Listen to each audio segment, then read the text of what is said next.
Breaking news, this is Jay Sekulow. The Vice President of the United States claims that the border crisis is actually a climate crisis.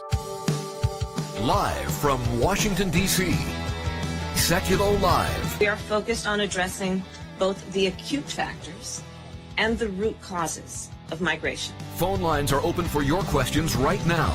Call 1-800-684-3110. I'm thinking of corruption, violence, and poverty, the lack of economic opportunity, the lack of climate adaptation, and climate resilience. And now, Chief Counsel for the American Center for Law and Justice, Jay Sekulow. So that's the Vice President of the United States you just heard in that open, saying that the migration and immigration crisis, the border crisis, is in part to blame on the lack of climate adaptation and climate resilience. Let me read you some headlines. Now, these are headlines from CNN. Nearly 6,000 undocumented immigrants apprehended daily at the U.S.-Mexico border. CNN, massive smuggling industry drives record numbers at U.S. border. Fox News, Arizona Border Patrol agents nabbed more than 1,600 migrants over the weekend. New York Times, many families torn apart at southern border face a long and uncertain wait. San Angelo Live, Border Patrol agents stop another 4 million in meth from entering the U.S. Then I'll close with The Hill. Majority of voters say surge at the border is a crisis. You know what none of these headlines say? Not one. Not one headline says that the border crisis, the migration crisis on our southern border, is because of climate change. I want that to sink in for a moment. Do we have just the bite of her talking about the climate change part? I want you to hear this again, because this is why ineffective policies exist. Take a listen. And then there are the long-standing issues, the root causes. And I'm thinking of corruption, violence, and poverty, the lack of economic opportunity, the lack of climate adaptation and climate resilience, the lack of good governance. Climate adaptation and climate resilience. I don't think that, Andy, is what's on the mind of the people that are trying to get into the United States or the coyotes that are bringing them in illegally. They're fleeing their country because of climate change.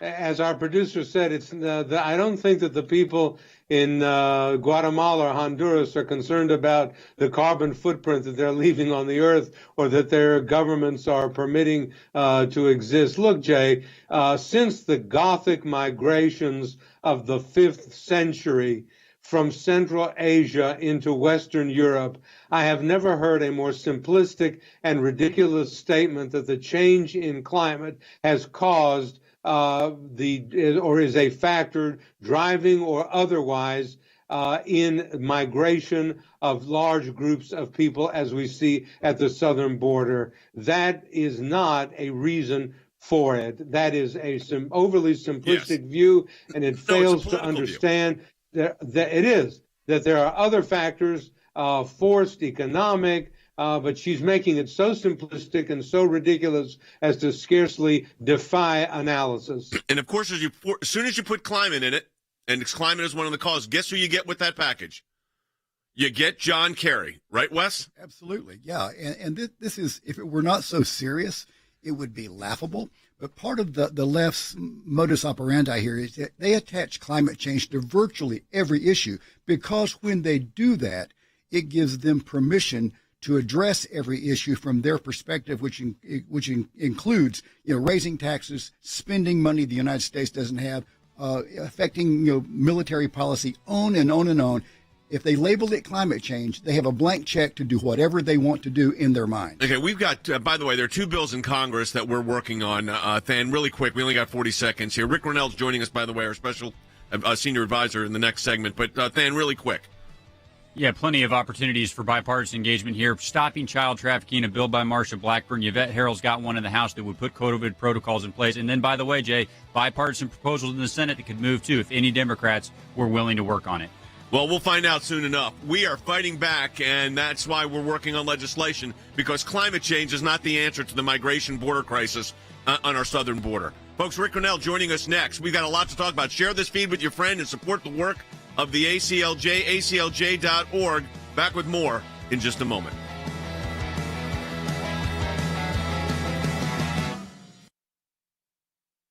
April alone, Mr. President, 170,000 people, migrants, apprehended at the border. It's a 20-year record. Well, look, it's way down now. We've now gotten control. This is the first administration that I've worked for, and I've worked for 6 under Ronald Reagan, that is actively lying to the American people what's going on the border. Maybe my definition of under control is completely different than the president's, but I see it completely different. We are focused on addressing both the acute factors and the root causes, the hurricanes, the pandemic, the drought, and extreme food insecurity, the root causes. And I'm thinking of corruption, violence, and poverty, the lack of economic opportunity, the lack of climate adaptation, and climate resilience. If you're a commander, you visit your troops in the field. I'm asking the commander-in-chief to visit the southern border, to visit his Border Patrol agents, his ICE agents, to see what's going on. The double standard, it's okay to have a fence around the Capitol complex, but we can't finish the border wall. I mean, American people deserve better. 51 different countries were represented in the Donna facility. This is not just the Northern Triangle countries. This is throughout the world, and it's his messaging that has caused this. What happens if we don't secure the border? What if we don't if we have an open border? We will have less safe and secure communities. Border security is human security. The United States government has become the #1 enabler of the child sex traffickers. And why do I say that? Because since the Border Patrol is so overwhelmed, Maria, they cannot run these adults by the FBI database, and they cannot do DNA tests. So when the adult shows up with a child, you do not know if it's the father or the trafficker.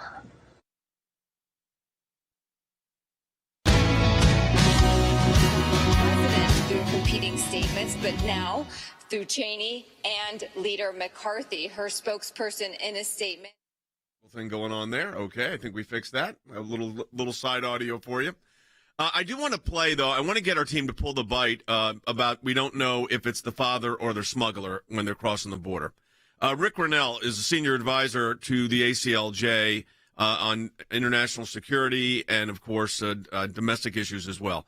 But I want to start with this, Rick. Look, I mean, Vice President Harris has actually said that part of the border crisis is, quote, the lack of climate adaptation and climate resilience. Let me play that bite again. It's very important to play the bite so that people understand. I like to point to the evidence. This is actually what she said. And then there are the long-standing issues, the root causes. And I'm thinking of corruption, violence, and poverty, the lack of economic opportunity, the lack of climate adaptation, and climate resilience. Okay. So some of those are legit. I mean, corruption, people flee from corruption, and people flee from lack of opportunities. But I don't think anybody crossing the border is thinking about the climate crisis or climate adaptation or climate resilience. I suspect they don't know what climate adaptation and climate resilience is even involved in border issues. Yeah, look, Vice President Kamala Harris should have stopped after the fourth point that she made. Corruption and economic hardship, poverty, those are all legitimate reasons. But when she goes to the next level and politicizes the border crisis, and let's make it very clear, what's happening with this Biden administration is the far left woke policies are immediately coming in and infiltrating all of the cabinet secretaries. And this is politicization of our policies. We see it in transportation, where the Secretary of Transportation is talking about streets being racist. We see it in the CIA now, where we're recruiting people if you are full of race trauma and anxiety. Somehow the CIA now wants you in their ranks. And now we see it from the Vice President of the United States, who's turning the border crisis into an issue of climate change. That is crazy. And only in Washington, D.C. does this go over. Everybody else on the outside of Washington, D.C. says, what are you talking about? This is just the reality of what happens in Washington, Jay. You know this. You get there, you listen to your neighbor, you listen to the newsrooms, press people feed off each other. It's a real problem, and that's why we call it the swamp. It sounds like a funny name, but a swamp is really an area where there's no fresh water coming in. We don't have fresh water, fresh ideas going into Washington. No, in fact, it's the opposite. The reports are that there were nearly 6,000 unaccompanied minors again this month, which is almost exactly the same as last month. So the border crisis continues. I read earlier the headlines from CNN and Fox and New York Times, and none of them talk about climate crisis. And of course, this also, Rick, puts as soon as you mention climate, you've got your climate czar, John Kerry, right back in the middle of another thing he should have nothing to do with. Well, John Kerry is now going to have an aspect of the border. He's in charge of climate crisis. Whenever there's a climate crisis anywhere, whether it's the Paris Accord or dealing with Iran or now the border crisis, we're going to bring in John Kerry. Look, this also goes to the point that, let's be honest, the people that are running policy in Washington, D.C. are Susan Rice and John Kerry. Joe Biden is just listening and trying to put one foot in front of the other and get upstairs. And now we've got Kamala, who a vice president of the United States, who's distracted by the 50-50 vote in the Senate. She's got to be at the Senate all of the time to make sure that everything goes their way.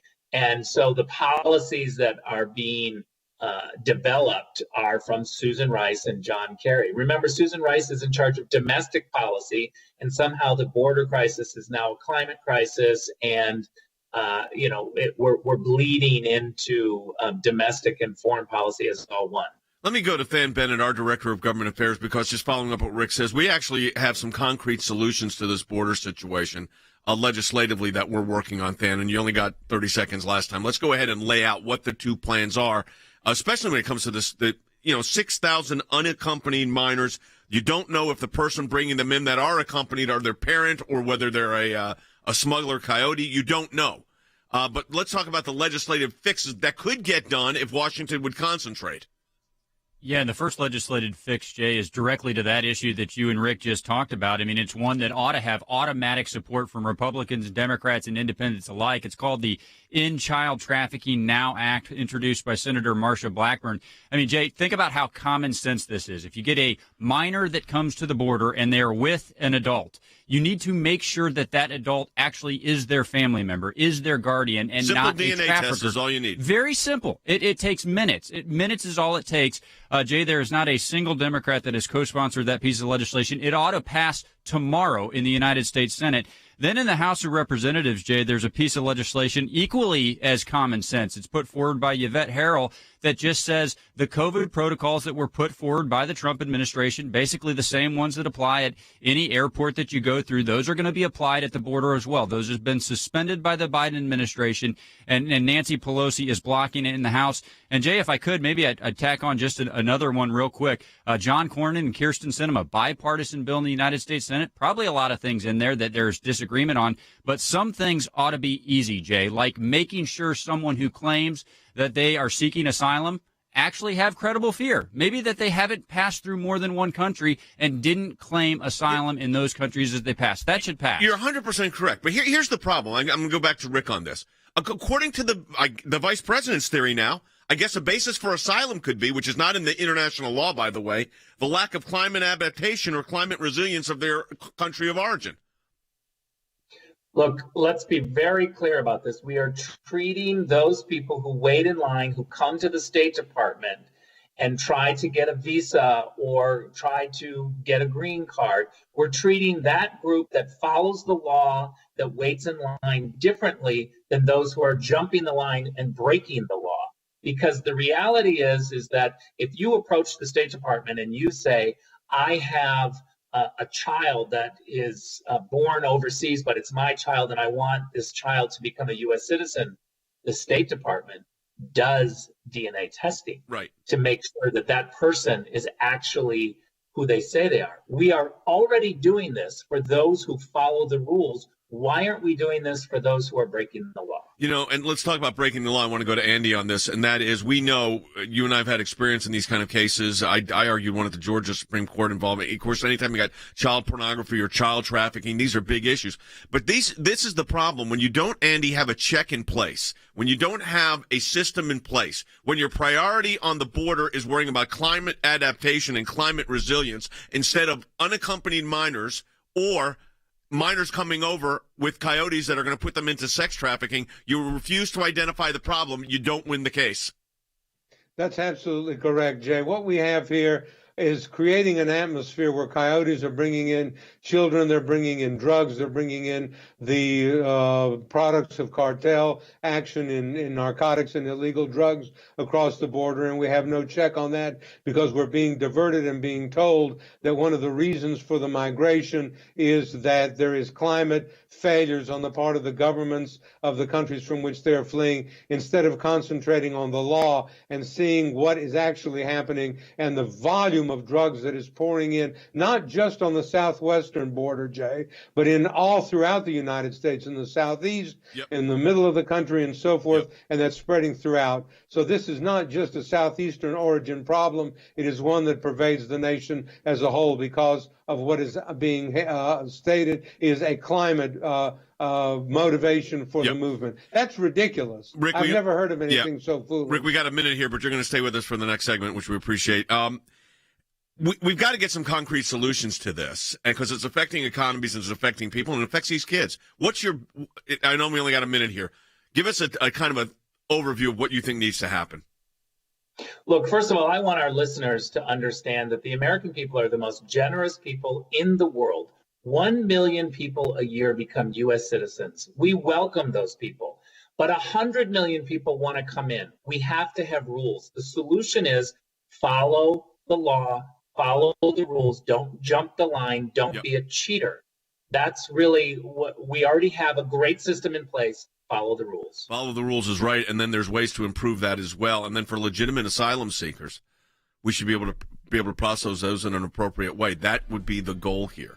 All right, stay tuned with us. We're going to be back with more with Rick Grenell and our team. We've got a lot to discuss. If you're watching our social media applications, share this with your friends. Great way to do it. I want to say again a huge thank you to our ACLJ members. We had March and April were just fantastic. We went past our stretch goals. Your support made that happen. That's the reason we have people like Rick Grenell in this studio and lawyers throughout the world, literally around the globe, because of your support of the ACLJ. So again, I just want to say, as we get ready to go into a break, thank you. We've got a great video coming up. You're going to watch that again. Share this information with your friend and continue to support the work of the ACLJ. It's so easy to do at aclj.org.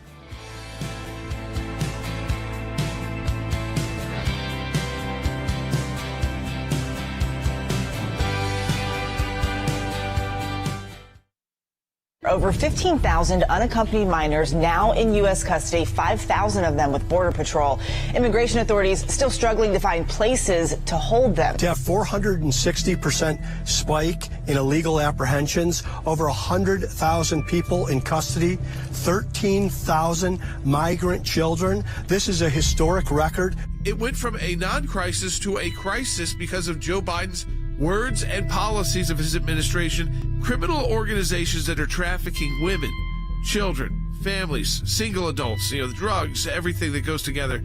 The traffickers themselves are earning as much as $14 million a day. When you create a system that incentivizes people to come across and they are released, that immediately sends a message to Central America that if you come across, you can stay. The traffickers are smart. Cartels are smart. They know our laws, policies, and this started right after the election. In the last 2 months, we've seen a real surge. You've got now a crisis at the border where children are being, again, displaced. And they're not only supposed to be there 72 hours. They're staying for weeks plus. Because there's nowhere for them to go. If you say our borders are open and there's not going to be real enforcement, well, guess what? There's going to be a flood of migrants. It's exactly what we're seeing. Why is there not bipartisan legislation dealing with the trafficking element? This is a continuing criminal enterprise. They have created a humanitarian crisis down here. Do you have any plans to travel to the southern border, sir? Not at the moment. These poor, desperate people are now coming, and they're coming in droves, and it is an enormous humanitarian crisis. It's also a crisis for the United States. a national security crisis for the United States. It's tragic to watch what's going on out there each day. It's going to get worse. The policies that we put in place, and it took us many, many months to get them in place, ought to be reinstated. If we do, there'll be a more humane policy. We'll shut down these unlawful pathways, and we won't create the incentives to risk American sovereignty either. Over. Hey, welcome back. So the numbers for April look like they're going to be the same as or close to it as March as far as the number of unaccompanied minors and the number of what are called apprehensions and the number of people crossing the border. So it continues on this very high scale. And yet, neither the president nor the vice president have been down to the border. Now, I talk about the ministry of presence. Sometimes you just got to be there to know what's going on. They refuse to show up. Now, Colonel Smith, you were a military officer. You had to go to the field of battle to assess what was going on. How do you do that in this situation when they refuse to go? It's like, if I don't go, I don't have to recognize the crisis. Yeah, there is no, as we call it, command presence there. You know, what leader ever refuses to show up at the scene? We'll call it a situation. I know they don't want to call it a crisis. What leader refuses to I'll show call it up? a crisis. Go ahead. Well, it is a crisis, but they don't want to call it that. But let's take their wordage here that it's just an issue. Then why would you not show up, even if it's for a photo op, to pretend like you care? I mean, this, I think, for her, is a political calculation. That is, she doesn't want to do anything that will interfere with her future bid for president. And this is a controversial issue. I think in some ways she's already measuring for the drapes in the Oval Office. So not showing up is a political calculation. Plus, if she sees it, Jay, she can no longer deny or act like she doesn't realize how horrible it is on a humanitarian, moral level, national security, all of these issues. So it gives her plausible deniability. I didn't know, quote unquote, because she hasn't been there. And I think she's going to continue to do Rick, that. Leadership requires knowledge. Knowledge comes from reviewing evidence, reviewing the situation to understand exactly what's going on. And yet the Vice President of the United States and the President of the United States have not gone to the border with the argument now that it is climate-based. There's a climate-based problem to all of this, which is, absurd, what they call it climate adaptation, a lack of climate adaptation and climate resilience. But they won't show up and go down there and see what's happening. So, it's very hard to run a situation, understand a situation. Like when I do a criminal case, I go to the scene of the crime. Even though that could be 2 years later, I want to still see what happened. If I'm doing a case, I need to look at the evidence of what happened. They refuse to do this. They say they want to address symptoms, not just the problem. But the problem is part of the symptoms are right there, and the problem is on the border. This game only works in Washington, D.C. with a whole bunch of people who are willing to play along with this fake game. Kamala Harris, the Vice President of the United States, has her head in the sand. She doesn't want to go to the border because she doesn't want the pictures, and the media would demand to go with her and take those pictures.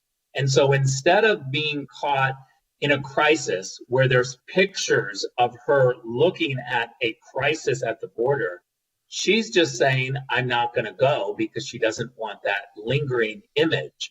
And the Washington, D.C. press corps continue to allow her to do this because, you know what, Jay? They don't want those images for Kamala Harris either. I understand. Yeah, I know. I get that. I mean, that they don't want the images, but they sure didn't mind showing the images during the previous administration when President Trump was there, when your team was in office. But, Andy, it goes back to the basic fundamental Law 101. To examine the evidence, that's how you try a case, to know the evidence, know the scene of the crime, know where the problem is, and then you should come up with craft solutions for it. That is what's lacking here, period.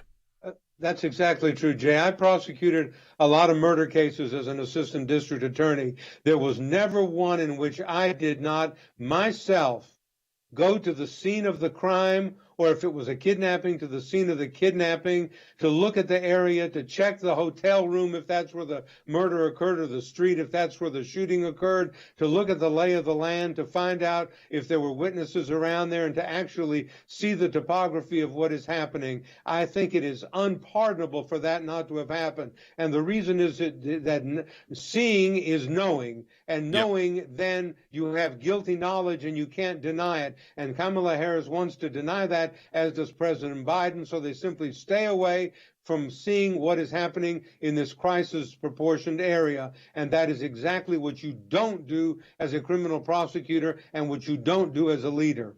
You know, Rick, one of the things that I'm concerned about the most on the border, I mean, the whole thing's a humanitarian crisis, but the fact is there are kids, thousands of them, being brought to the United States for sex trafficking. We know this. And then they come in through the border, and don't think that we're on stations across the United States in all 50 states. Don't think that because it's coming in Texas or Arizona or California that it's not affecting you in Wisconsin, in Tennessee, in Florida, in Maine, because it does. And, you know, you when you were the ambassador to Germany for the United States, the trafficking issue is a big issue around the globe. But to not address that problem, front end and address it, to me, is inexcusable.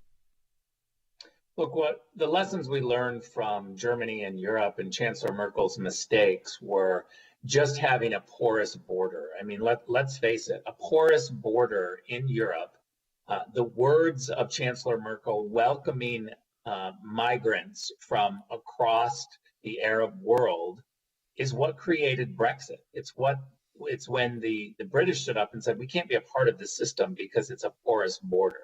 Now what we have is a porous border in the United States, fanned by Kamala Harris and Joe Biden and the Democrats. They're unwilling to look at the facts. They want the propagandists' media to cover it up for them. But there is no question that this porous border in the United States affects every single state. This is just the entry point for these child traffickers. And then it fans out. That is just how they get into the United States. And it's going to affect every community over the next 3 years. On Monday, the Homeland Security Secretary said that the border crossings, this is their words, remain high, but touted there's been some progress. They think they may have reduced the number of children at the U.S. border, but yet the numbers remain high, and, quote, whether they are as high as March is yet to be undetermined. You mean yet to be determined is what he meant to say. The fact of the matter is this. You cannot address a problem without understanding the problem. That's fundamental 101. So, Than, explain to me briefly here, why in the world politically, right down the street from our office in Washington, is the president or vice president not going down to the border to observe this firsthand? It's very simple. This is not a problem in search of a solution. It's a problem in search of a political advantage for this administration. That's just the bottom line. And, Jay, I'll tell you, you talked about 6,000 apprehensions a day. What about the 1,500, what they classify as gotaways? Every single day, 1,500 a day got away. That's what they're reporting. National security issue, Jay. Go ahead, Wes. Yeah, not only that, human traffickers, especially sex traffickers, like drug smugglers, they don't try to go through a border crossing anyway, and they're usually not apprehended. They go where they will not be confronted and apprehended. Yep. So when we talk about the moral blight of sex trafficking of children and teenagers, most of them are crossing without being apprehended. Rick, we got 45 seconds here. The lack of their ability to go or willingness to go, to me, speaks volumes. It is atrocious. It's embarrassing. It is a double standard because certainly during the Trump administration, as you pointed out, the media were all over this. The Democrats were all over this. There were memes everywhere. There was fundraising by the Democrats off what they were perceived as kids in cages, if you remember. Yep. President Trump brought this up in the debates with Joe Biden, and Joe Biden and Kamala Harris are completely showing their double standard. Now it's an exact point to say it's a political advantage. That is right. All right, we appreciate it. Thanks so much, Rick, for your insight and for our entire team. We're here for another 30 minutes. If you don't get the full hour of the broadcast, you know how to do it. We're on all the social media applications. Of course, Sirius XM stations around the country or ACLJ.org. Support the work of the ACLJ at ACLJ.org. We'll be back in a minute.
Live from Washington, D.C., Sekulow Live.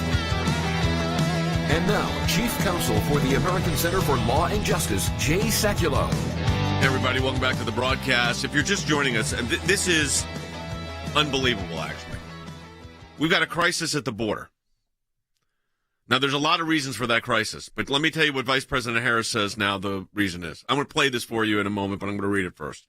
The lack of climate adaptation and climate resilience. People are leaving their country of origin because of lack of climate adaptation and climate resilience. Play the bite.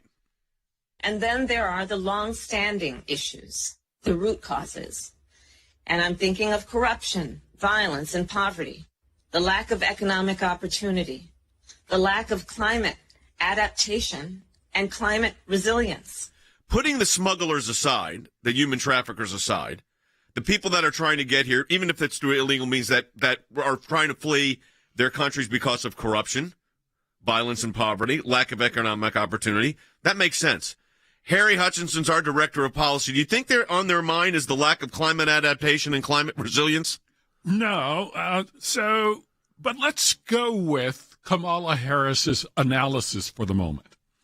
So if climate change causes everything, then the current crisis at the border, according to the impeccable logic of Vice President Harris and President Biden, it is a result of what? Climate change. And so that means that the climate changed without warning on January the 20th, 2021. We all know this is nonsense. The crisis at the border is purely a function of erratic misbehavior by the Biden administration, which reversed policies, border policies that were actually working. So climate change, properly understood, is simply an example of irresponsibility by the Biden administration. Logan's joining us also. The fact that they're saying lack of climate adaptation and climate resilience and refusing to go there at the border, the vice president or the president. Yeah, it's coming up with excuses, also building their own narrative. It's the whole, the common story that we've had over and over again, which is, as some of our colleagues were saying early on, I think they're very well aware that they're painting a picture that isn't accurate. They're painting a picture that goes with their story and kind of smirking and laughing along the way. Do you think, Wes, because you said the lack of command control, explain what that is in military terms. Command presence. Yeah, command presence. When there is an issue, a crisis, a problem going on, it can be little or large, leaders show up partly because they need to assess the situation, but also it's a morale booster. It shows the people, in this case it would show the American people, that they actually care. But here's the deal. I don't think they, well, it's like Than was saying earlier, and Rick, they do not want to solve this problem, but neither do they want to correctly identify the problem or correctly identify the solutions. This is all a political calculation. The Democrats have had the ability to solve this problem for a couple of decades. They refuse to do it because they use it politically, and they will continue to do that. And, it's not that they don't care. They just care about the politics of it more. Yeah, we're going to take your phone calls as well at 800-684-3110 or your comments in on Facebook or YouTube, however you are watching us right now, 1-800-684-3110. Fan, I go back to the way in which to solve some of this, and there's legislation addressing. When we come back from the break, we'll address that more particularly. But is there any hope of getting this legislation through? We're working on it, but what's the chances? It would only take a handful of Democrats in the United States House to pass that trafficking bill, Jay. So, look, I want to be an optimist here because I hope at the end of the day, people will come to the table and say, look, we have a lot of disagreements around the issue of immigration, but we should make sure that children coming into our country, maybe they're seeking a land of opportunity, Jay. We've got to make sure they're with a family member, not someone who's going to put them into the sex trade. That should be a no-brainer piece of legislation. Need about 4 Democrats in the House to move it. Well, if you're watching online, we are taking your phone calls, or if you're listening on radio, or we're taking your phone calls right now. So 1-800-684-3110. We got a few lines open. If you've ever wanted to be on the air, this is a great time to call. 1-800-684-3110. It says it right there if you're watching. Right there. So 1-800-684-3110. And check out all the news and videos and all the great content we put up on our social media channels, as well as on ACLJ.org. Again, 1-800-684-3110. Take your calls when we get back.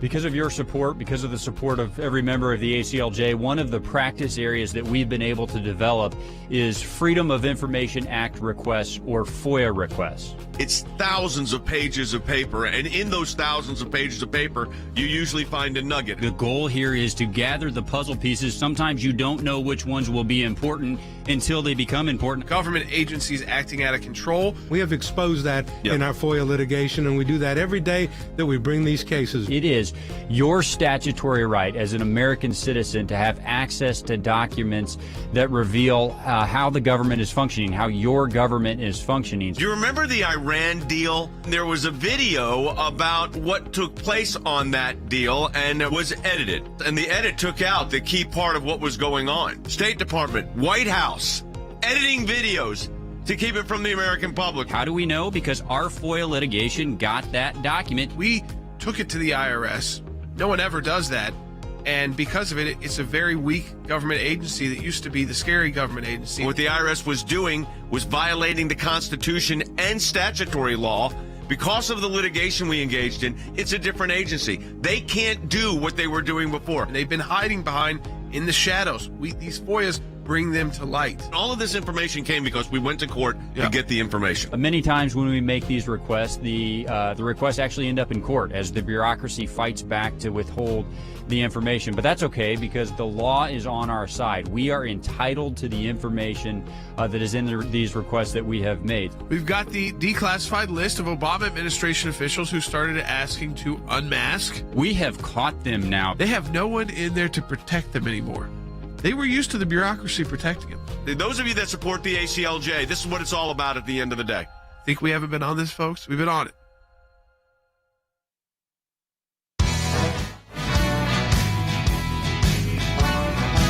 Hey, welcome back to the broadcast. Everyone taking your calls at 800-684-3110. We're talking about the crisis at the border, which now the Vice President of the United States talks about. The part of the problem is lack of climate resilience and climate adaptation. I'm not kidding you. That's actually her words.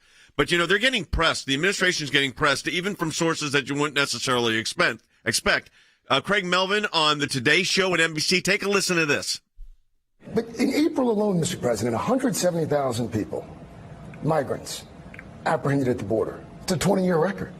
There are 22,000 unaccompanied children in our country right now. That's a record. That sounds to most folks like a crisis. Well, look, it's way down now. We've now gotten control. Who is he kidding? Of course they don't have control. They've got catch and release. They've got all kind of problems. In fact, let me tell you what we're doing here at the ACLJ.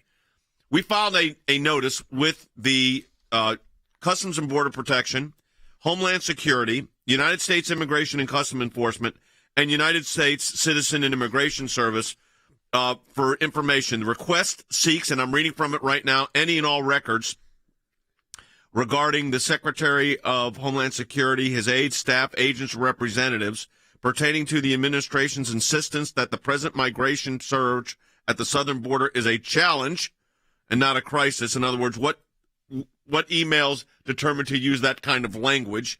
What actions are being taken to protect unaccompanied minor and women from trafficking and exploitation? What actions are being taken to stem and discourage the flow of migrants? And what actions are being taken to protect Americans from crime, terror, drugs, trafficking, or on border crossers who are on the terror watch list, which we had a few picked up just the other day? They did not respond, Andy, so we are going to court next week. That is correct, and that's what we do. When we seek through these Freedom of Information Act requests, information that we're entitled to from these government agencies, and you'll notice, if you look at the front page of that letter, this is a Washington bureaucratic thing. Every one of them is a Washington-based agency. This is Washington's view of things. But every time they refuse to abide by the requirements of the law to turn those over to us, we turn around and file a lawsuit in the United States District Court for the District of Columbia, asking a federal judge to enforce our right, and that is the right of all citizens and all our ACLJ members and the country at large to know exactly what is happening and what went into the mixture and the thoughts of these people in coming up with these policies. That's what we persist. That is called lawfare, and we engage in that litigation to find out exactly what is happening. by going to these courts. All right, let me play for you. I think this is important we set this up. So a Democratic member of Texas, Henry Cuellar's, I believe how it's actually. Okay. Well, now we got two views on how it's pronounced, but whatever. No disrespect to the congressman, but this is what he said, which is very important. Take a listen. To say that we have everything under control, I'm supportive of President Biden. I'm a supporter of his, but we're not paying attention to the borders communities, and it's this is not under control. I can tell you that. So now you've got Harry, the members of Congress, Democrat member of the president's own party, disagreeing with the president publicly, saying it's not under control. Absolutely. So those Democrats, those honest Democrats, are admitting the evidence right before their own eyes. The border is indeed porous. The administration has engaged in an abdication of responsibility. And now they are attempting to do what? To use climate change as an irresponsible power grab. Notice how Vice President Kamala Harris tries to distinguish between acute causes and root causes. Their remit from the American people is to do what? To solve the problem. That's what they need to do. Yeah, so it is Congressman Cuellar. You were right, Wes. And he is pointing out the problem here. Mm-hmm. And he is a member of the president's own party. Right. Yet no one's recognizing this at the highest levels. The congressman's recognizing. I mean, he says, I'm a Biden supporter in the quote, but then says, but he's ignoring this. Yeah, there's a very, very unhealthy and I would say dangerous denial going on in the Biden administration. And again, I think it's for political calculations, which is sad and tragic and unfortunate. It is incredible in the original root meaning of that word. It lacks credibility, Jay. And Than, you're saying that Congressman Cuellar actually is a supporter of the bill, the Cornyn bill, Cornyn-Sinema bill. Explain that bill again. He's one of the two sponsors in the House of Representatives in a bipartisan fashion, by the way, Jay, with Tony Gonzalez. The Cornyn-Sinema bill has a lot of components to it, Jay, but I think there are several in there that you actually could get people to partner with Congressman Cuellar and actually get them into law. For instance, additional authorization for more judges, more enforcement, more processing centers to make sure that this surge is handled quickly. Jay, I think that could happen. I think you could get bipartisan support for improvements to that assertion of determining whether or not credible fear exists for asylum seekers. That is in there, Jay. I think a lot of these components, and by the way, I think if you're going to move a piece like that, you've got to put the trafficking piece in as well. But there's going to be a lot of hardliners. But Jay, it only takes a handful like Henry Cuellar in the House and then a few in the Senate to move some of these pieces that there ought to be agreement on. There's no question that is exactly correct. I have no doubt. Let's go ahead. We're going to take calls. 800-684-3110. Logan, let's go to the phones. Let's go to Daniel's been waiting on hold for a while. Daniel, South Dakota, line 1. You're on the air. Hi, Daniel. Yeah, hi there. Thank you for taking my call. Sure. Yeah, your subject today, Harris claims border crisis is actually a climate issue. It is absolutely false. And I can tell you that because I've spoken to one of my friends in Paraguay and one of my cousins in Brazil. Nothing like that came up in our conversation. It's about getting the opportunities here in the U.S., so the things that they cannot do back in their countries. And so that is something that I wanted to point out. And I got the opportunities since 1986, ever since Mr. Reagan was a president. Yep. And I came here with my late parents. And I'm enjoying here in this country. Great. And I would like to see those benefits going to my friend and my cousin. So that's a comment I wanted to make. Listen, we appreciate, Daniel, you calling in. I'm the grandson of immigrants, so I get it too. And they came here legally through the process. What's happening now is not only is the process not being followed because the process is completely broken, but we've got a crisis. So your friends aren't going to get in, even if they were entitled to get in, because we got this crisis at the border. And it impacts every area of the immigration system. And, Andy, when you've got a clog in it, and Than was just mentioning the increase of judges, but when you don't have enough judges, you don't have enough administrators, you don't have enough people to administer and get it moving, it does impact legitimate immigration, which we need in our country. It does. We are a country of immigrants. That has been said many times. Your family came from Russia. Mine came from Asia Minor and Greece. We are a country of immigrants, but we are a country of legal immigrants. And they came in through Ellis Island in the proper ports of entry at the beginning of the 20th century, and they did it in an orderly fashion, and they love America, and they didn't do it for reasons other than because of their love of opportunity and their hope for the future. But they did it in a fashion that made sense and that was consistent with the law, and that's why they became citizens, not this jamming up at the border, 6,000 every day, throwing children over the walls, coming in with coyotes and mules, spreading drugs. This is unheard of and unacceptable. And to say that climate change or climate adaptation and climate resilience is a reason for the migration, Jay, is ridiculous. But when I saw that, I said, I can't believe. Has this woman never read a history book in her life? Well, here's the problem, and this is something Logan said earlier. They are sticking to a narrative. No matter what the facts are, you got to give them this. No matter what the facts are, no matter that kids are being thrown over a wall, dropped 14 feet, no matter that 6,000 unaccompanied minors came in, and we don't know if it was with to be put into drug cartels. We don't know that when people are accompanying the minor, whether they're the parent, a relative, or a coyote. We have no idea. You got to give the Biden administration this. They don't change their narrative, Logan. Yeah, telling one story. I mean, when you saw the Today Show clip saying, we got it under control. And when everyone around you going, no, you don't. Like, not even close. It's breaking records every month. Because, again, it fits the narrative to just lie to people and assume the people who they need, inevitably will need, are just paying attention to those news sources. And so you think it's all politics at the end of the day? Absolutely. It's always all politics. And specifically from this administration, there's no truth when it comes to, there's no defined truth, which is we're all okay. Republicans and Democrats that's the Democrat from Texas tells you exactly what the thing is. Most people are okay with saying there's a problem going on at the border and we need to figure it out. But we can't get to that step. They can't get to the point of even admitting there's a problem publicly because it looks like bad PR when we're all willing to admit as Americans, everything is not perfect all the time. Things are not always progressing in a good way. All right, Teresa, Sandra, and others that are calling in at 800-684-3110. We're coming to the last segment of the broadcast. We're going to take your calls at 1-800-684-3110. And also, of course, we are going to take your comments on Facebook and any other way in which you're watching on social media, YouTube, Rumble, whatever it might be. Again, 1-800-684-3110, and support the work of the ACLJ at aclj.org. We'll be back with the last segment of the broadcast in just a moment.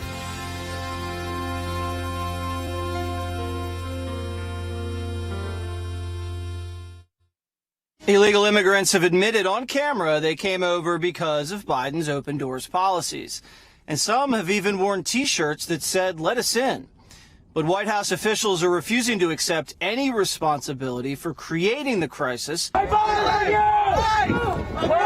detention centers!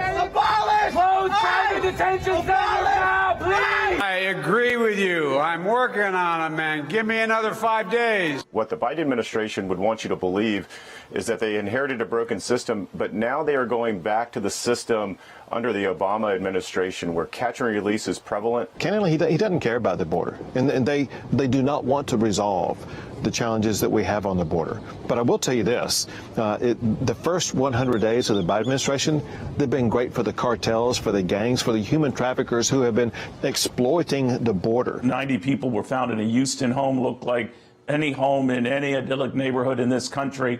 90 people were crowded in there. Probably being extorted, probably being human trafficked. And if you've got 90 people who have just crossed the border illegally, there's at least a handful of them that have criminal records.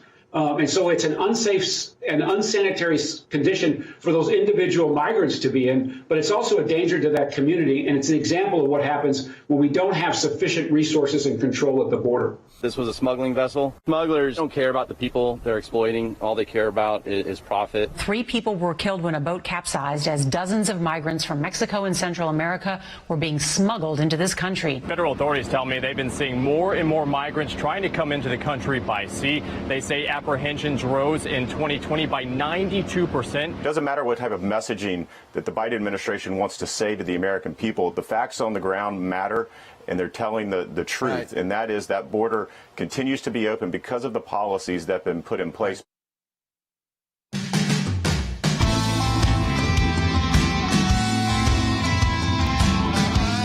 All right, everybody, last segment of the broadcast. We've got phone lines that are a couple open. 1-800-684-3110. Maybe shouldn't have said none open right now, but they may. You never know. You never know. All right, let's go to the phones. Yep, let's go to Teresa, who's calling line 2 in Maryland. You're on the air. Hi, Teresa.